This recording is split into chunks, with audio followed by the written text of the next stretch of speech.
এবারে হুইল চেয়ারে বসে মুখ ঢেকে বিমানবন্দরে রাশমিকা। দক্ষিণী চলচ্চিত্রের অভিনেত্রী রাশমিকা মান্দানা 2021 সালে বহুল আলোচিত ছবি পুষ্পাতে অভিনয় করে আলোচনায় আসেন তিনি। তার অভিনয়ে নাচ মুগ্ধ করে দর্শকদের। এদিকে সালমান খানের সঙ্গে তার আসন্ন ছবি সিকান্দারের শুটিংয়ের কাজ বন্ধ রয়েছে।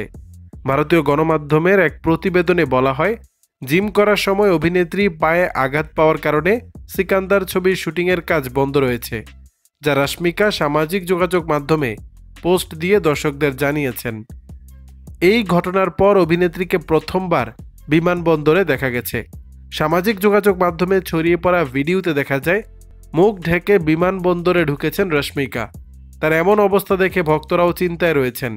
পায়ে ভর দিয়ে ভালোভাবে হাঁটতেও পারছেন না তিনি। এক পায়ে ব্যান্ডেজ করা রয়েছে।